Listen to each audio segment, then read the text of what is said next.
No.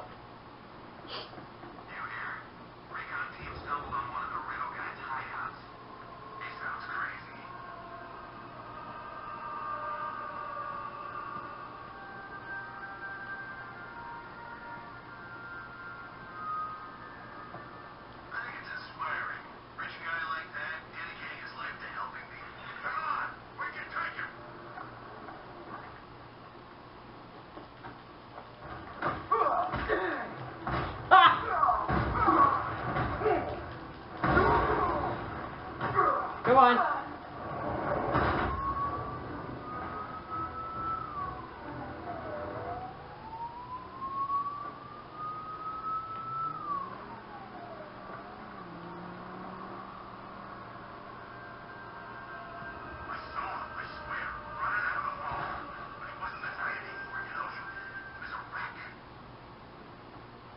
Oh, okay then.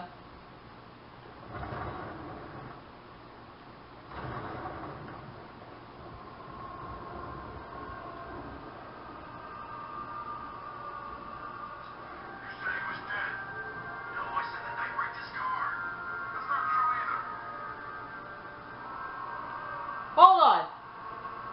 I think that's it. I just found the body. Oh no!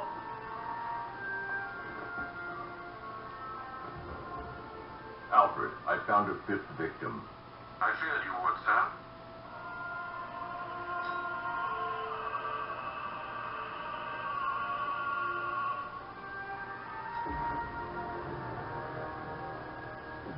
Oh no!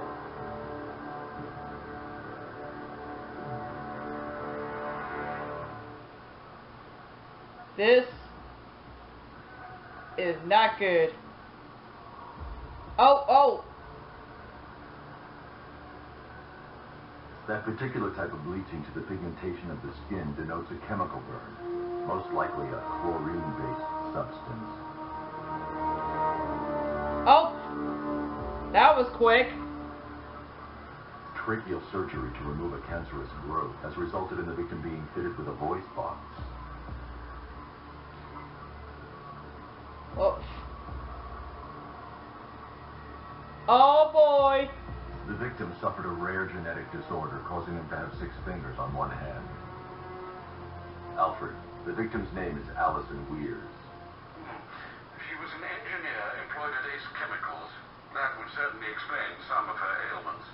She moved into a retirement home in Bloodhaven several years ago. Their grounds are adjacent to a large park. Do the details of the disappearance match with the others? They do indeed, sir. Also, your request to cross-reference the parks and playing fields has proved fruitful. I've come across some leasing documentation that appears to have been falsified. Someone is attempting to cover their tracks. Find out anything you can, Alfred. We couldn't have done anything to prevent these deaths, but we can still save others. Oh no!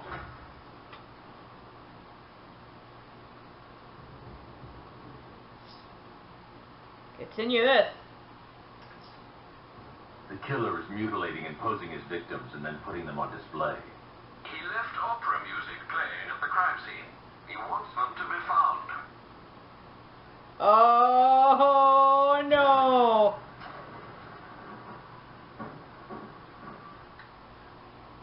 And also, I completely forgot that I actually have some,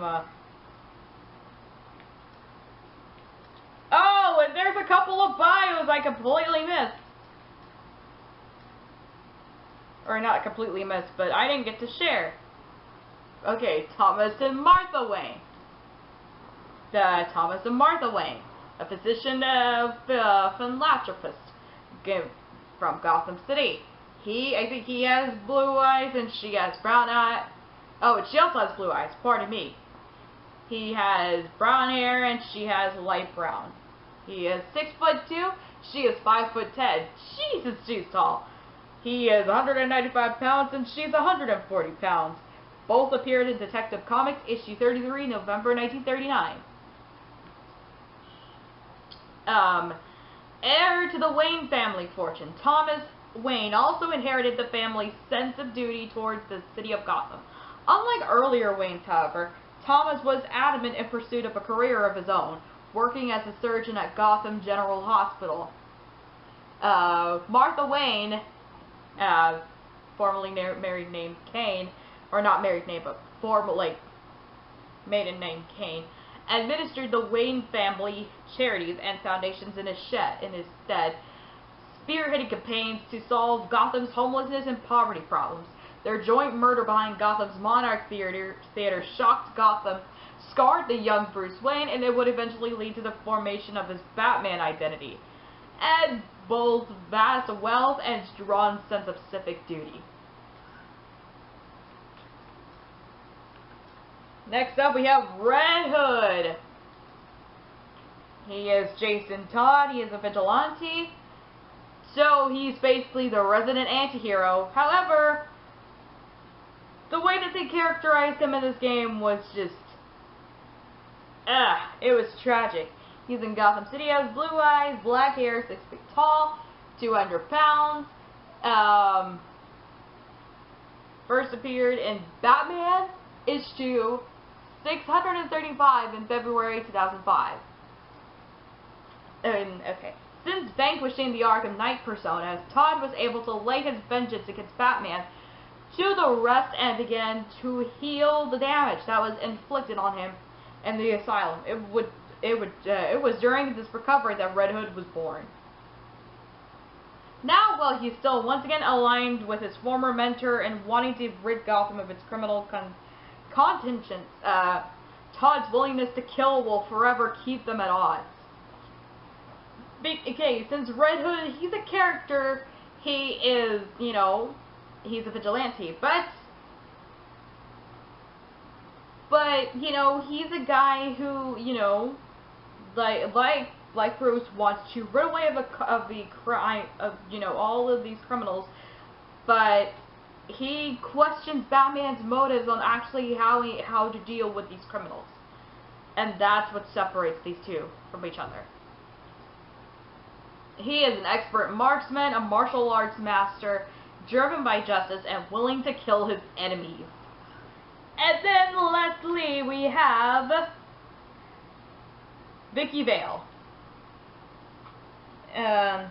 Here's Vicky Vale, an investigative journalist in Gotham City, blue eyes, blonde hair, 5'7", 121 pounds. First appeared in Batman issue 49 in October/November of 1948. And investigative reporter Vicky Vale got her start at the Gotham City Gazette, where she quickly rose to fame due to her unwavering commitment to rooting out the ugly truths behind Gotham's corruption and poverty. After her frontline news reporting style almost led to her becoming a direct victim of Hugo Strange and the Arkham City conspiracy, Vale was relentless in bringing all living conspirators in the scheme to justice. Undaunted by her near-death experience, Vale remains fearlessly dedicated to her work and committed to the people of Gotham. If you guys remember back in Arkham City when she was almost where she was in Arkham City, and then she was nearly killed there, but she was saved by Batman. Yeah, so she has a hard-nosed reporting skills, Gotham's most trusted name in news, fearless and skilled interviewer. So, yay! So we got everyone. So we got, oh, so they're all in alphabetical order. Makes sense. So now we got Aaron Cash, we got Albert King, we have Alfred, we have Arkham Knight, we have Batman, we have Bruce Wayne, we have Catwoman, Christina Bell, we have Johnny Charisma, who is a god-awful singer. Like, he was bad. Oh, Lord. Like, even, like, your singing's bad. When even someone like Tim straight out says that, literally, like, straight out says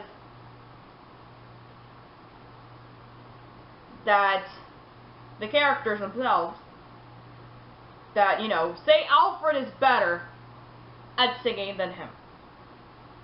Wow. We have Jason Todd. We have Henry Adams. This dude was kind of a dick. He kept saying he was fine, but then, yeah, you're just like, bam, no, hun. We have Harley Quinn. We have Jim Gordon. We have Joker.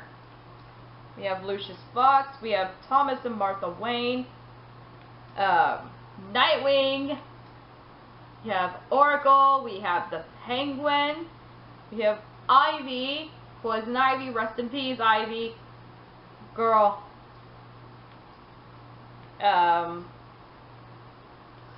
Rest in peace, Ivy. And we have Vicky Vale. We have Two-Face. We have Simon Stagg. Douchebag.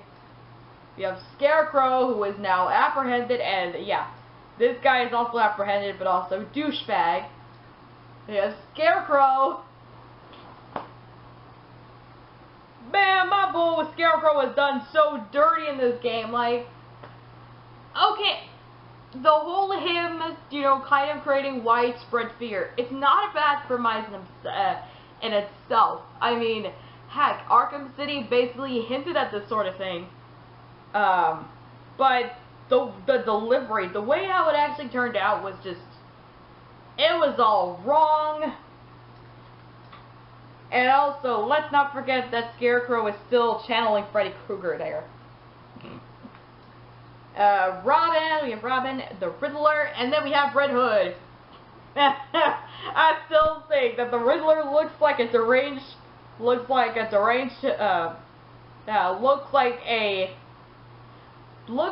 rejected hobo, or a rejected hippie, that went on to become a hobo. Yeah, there has been a lot of speculation possibly saying he just gone further down the road. Basically, he's like he went down the rabbit hole and his insanity and all that sort of stuff. And, although I just noticed this, and I'm probably going to cause some laughs on this, but I just saw Radium himself got some chest hairs going. Boy, yo, I have to make fun of him for his chest hair. I'm sorry. I can't even. And I don't think the camera can pick this up, but say if you saw this, he's got like 3 slash marks on his undershirt. So I wonder if Scarecrow caused that, because I remember there was some interview tape or something where Scarecrow pulls the Riddler aside and they talk privately, and the funniest part is that it looks like, I mean, so I would assume that some people would think, holy crap, they're probably gonna go have sex or something right after their talk. Which, by the way, people ship Scriddler, that being Scarecrow and the Riddler. And, I don't know. The best they would be is reluctant colleagues, and I think the best that they would be reluctant colleagues. I remember I was talking to someone on Twitter about this, like saying, like, what the frick is up with the Scriddler ship? I don't understand it. I don't understand why do people ship Scriddler? My best guess is because they're probably nerds. But even then, why? Because that would just be some serial maniac who just loves tapping into human emotions, being shipped with someone who was just, who is relatively weaker. I'm not going to say this is going to be a comparison to like Edward and Bella, because Edward was straight up abusive and that shiz, and Bella was just hella weak and all that shiz, and she was just, because to be honest, while they both kind of have their kind of tendencies on those ends, that doesn't mean that they also can, they also can go up on their own. Like the Riddler, I mean, he's not really someone you would probably want to take on in an actual physical fight. He'd probably be out. Mostly, I guess it depends how well he trains, but even then, he more so trains his mind than he does his body, which is probably why he look hella thin and shit. Well, not Scarecrow looking thin, but you know the guess, you know the just probably average, bro. And that sort of stuff. But from that interview tape, back to that tape, they were talking to each other. These two have far more chemistry in that one tape than Scarecrow did with the Arkham Knight in this entire City of Fear. Like, ever since they first, you know, got together. And that is sad. That's sad. I mean, if you're going to have, you know, say, bring Gotham to its knees and show that, you know, there is no hope for you sort of thing. Now that I think about it, I think that if you were going to give Scarecrow a second person to work with, you know, in the way like you did with the Arkham Knight, like, basically in a nutshell, if you had to have someone replace the Arkham Knight, I think the Riddler could really do. Because, yeah, while the Riddler would throw, you know, quite, you know, a lot of trophies and all that shit, another thing is that, this is probably, because him and his mission is probably the most personal he's ever gotten. To where he basically flat out goes off and captures Catwoman of all people. You know, basically Batty's girlfriend.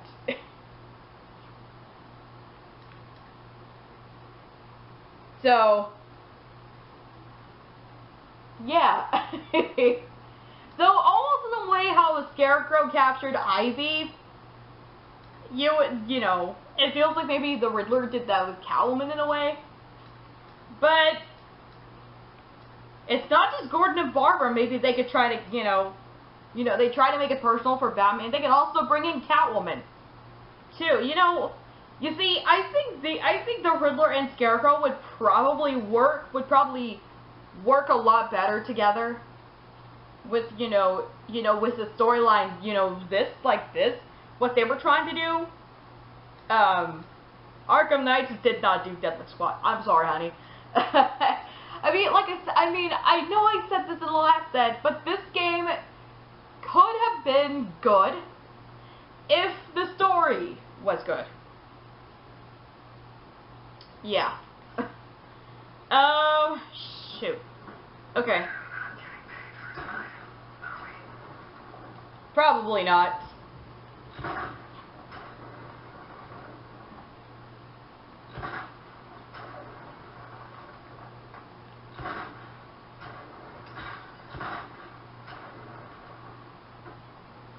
Okay, so now I gotta find out where the last place is to get, you know, to find the whole, you know, find where the opera music is coming from so I can deal with that. And just try to figure out who the heck is behind all of this, you know, trying to, you know, all of this insanity and all that shit, so.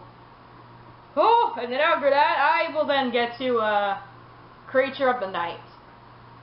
And, boy, will that provide a good load of jump scares. I don't know. I'm just guessing. There were plenty of jump scares in this game, but a lot more than I was expecting. As if I didn't overlook, you know, which I felt like maybe I did overlook some of the jump scares that we got in the past games. We didn't get any jump scares in Arkham Origins really at all. We got them in City and Asylum. And they were legit. But I think this game could have worked as a horror game.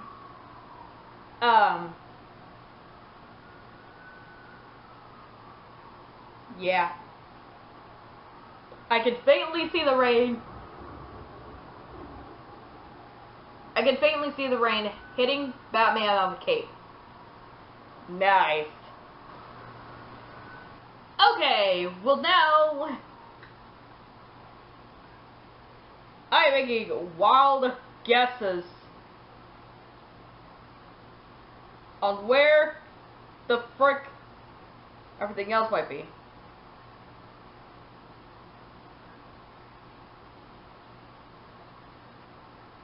Oh, got a Ferris wheel.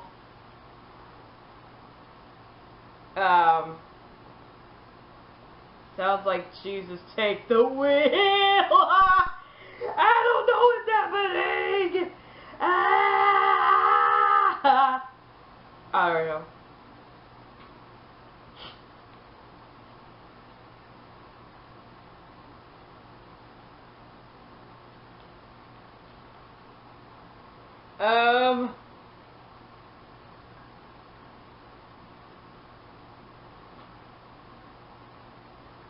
Okay, so I'm all the way here, so let me see.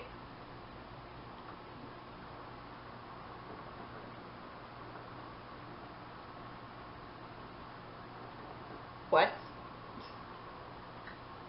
Never mind then.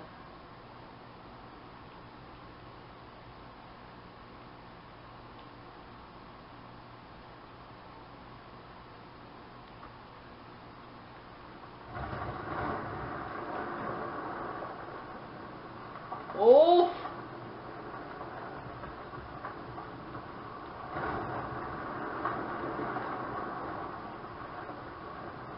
There we go. Fly like this. You think he'll come back again? Third time's a charm.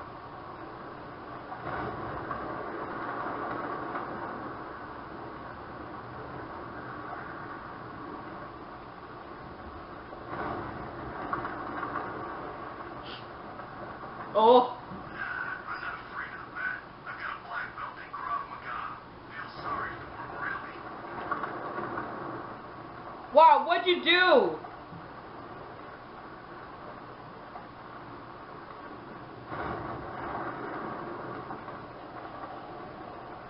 Get away from the light. Batman's tank. That thing's like a decade ahead of stuff Black Ops are using.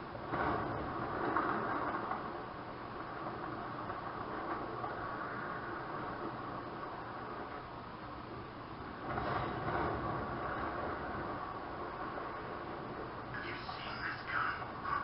How'd they pay for this gear?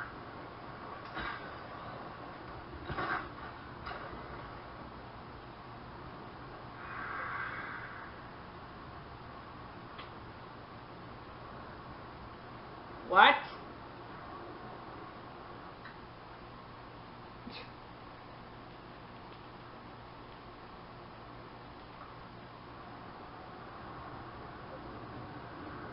So now you what?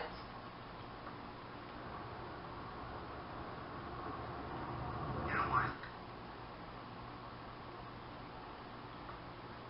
I don't care if it's a tank or a car anymore, so long as I never see it again. He's probably a little bit.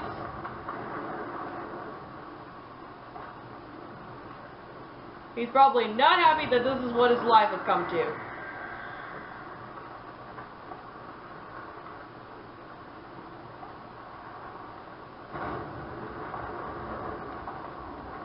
know, I saw my folks get whacked when I was a kid, too. Don't see me getting all self-righteous about it.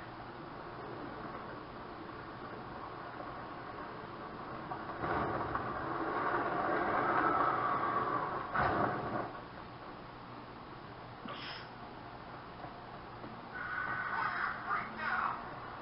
Whoa!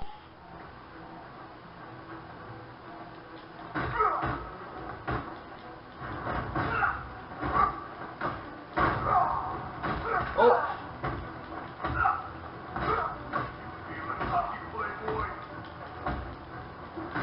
Oh!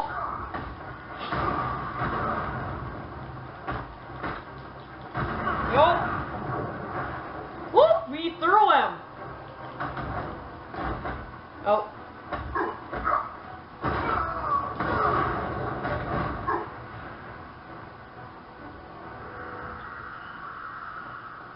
Okay, that's actually frickin' wicked.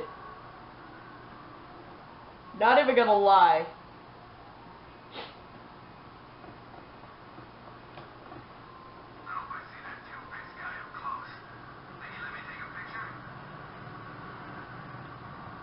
He'll start screaming in your face. Don't try it. Unless you want to get killed, honey.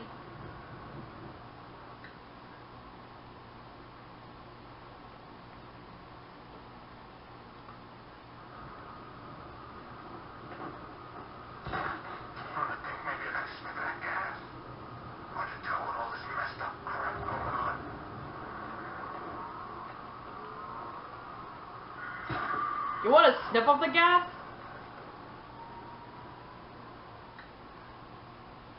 Ew!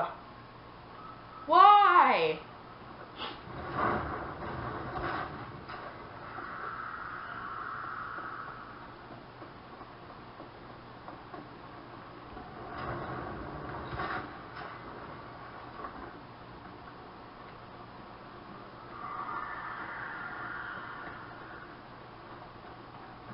Ah.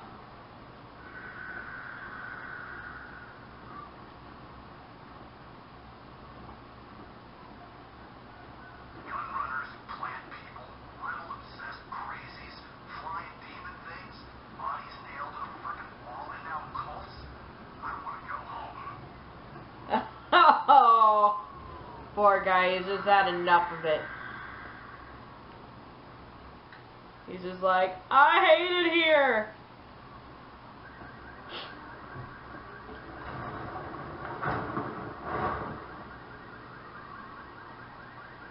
Yeah, I attacked Gotham with Bane's crew way back. It looks a bit different now. Oh, with Bane's crew?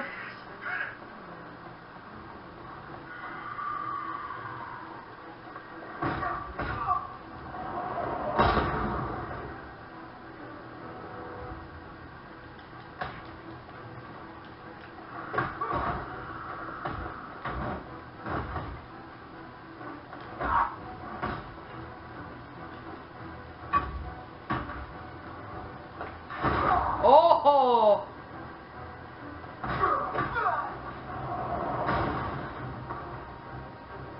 Yay, that's how I do it.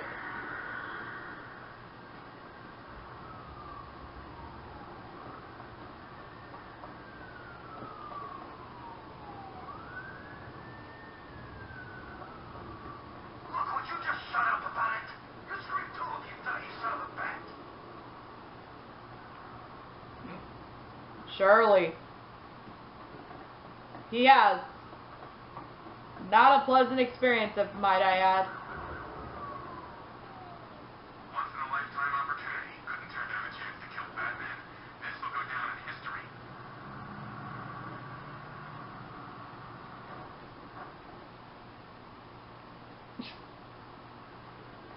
Oh, Lord.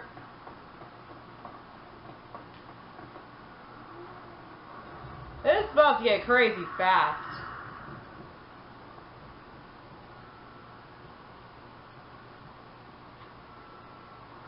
Guys, this might sound crazy, but I'm pretty sure I just saw a robot walking around out here. Uh-oh. Robots.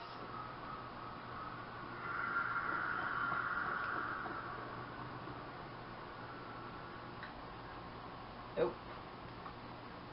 Yeah, it's never good when you hear stuff like that happening. No way through! Turn around!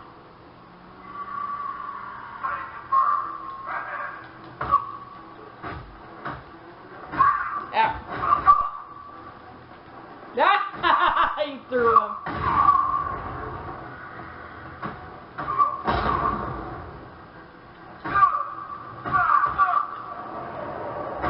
Oh!